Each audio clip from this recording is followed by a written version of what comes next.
do so until hopefully he's elected. But if we're going to be honest about the issue of race, if during courtship you're not holding your partner accountable to certain standards by which you will both abide when you marry, don't expect when the marriage comes that stuff is going to be any different. If you're fooling around during courtship, your tendency is going to be to fool around when you get married. So the tricky thing that black people in particular, progressive people more broadly, have to do with Senator Obama is how do you have a language of accountability too with him? Because avoiding race means you're avoiding Katrina. Avoiding race means you're avoiding Ike. Avoiding race means you're avoiding predatory lending. Avoiding race means you're avoiding subprime mortgage scandals that have specific and particular interests for black people. Avoiding race means you're avoiding every iteration and examination and articulation and expression of dadgum the stuff that hampers us as a people. So on the one hand, even as we forgive the inability of Mr. Obama in public to inflame the passions of race because we know that's how he's setting him up, to pigeonhole and ghettoize him, at the same time, can we get any purchase? Can you say something? Can we say, let me finish. Jump on me. I'm saying this. I'm just to jump on me after I finish. But what I'm saying is this though. And see, that's the whole point. I'm with the man. I just told you I'm a surrogate. At the same time, if hip-hop, I thought y'all was about hip-hop. I heard Letter to the King on the Game's new album with Nas on the second verse. And at the end of that song, and it's about, you know, their tribute to Martin Luther King Jr., very moving, very brilliant, very powerful, with that kind of dirge music. But the Game says in the third verse, if Martin Luther King Jr. was to march today, I wonder what Bill Gates marched. I know Obama would. I wonder what Hillary would do it.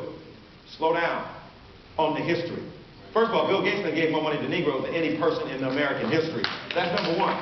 So number one is, I know he's a floating symbol for, a signifier for capital, but the reality is, the litmus test of authenticity being that you give money to causes that you love, then Bill Gates has given a whole bunch of money while other people have given rhetoric. That's number one. Number two, Hillary Clinton, even though she got in trouble, called King's name.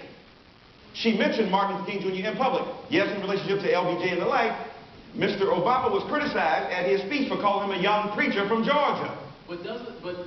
So I'm saying, honestly, I get that, but I'm saying, if you say, I get it. In public, I don't say this, but we ain't in public. All right. I love Obama. I want Obama to win. That's my dude. I love that brother.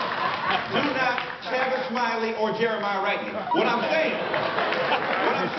but don't tell me that if I raise a critical consciousness that black people should hold accountable their elected officials, that somehow we have undermined the capacity of the president to be elected. I'm saying elect him, but do what white folk do when they elect their people. Hold them accountable. All I'm saying is, let's hold him accountable, let's get him elected, but let's not give a whole pass, because if you give him a pass now, and he said this, what did he say when he responded in South Carolina? When Wolf Blitzer asked him, when Martin Luther King, tell us why, and I'll be finished, tell us why Martin Luther King Jr. would support you. You know what Obama said brilliantly? That's why I love the brother.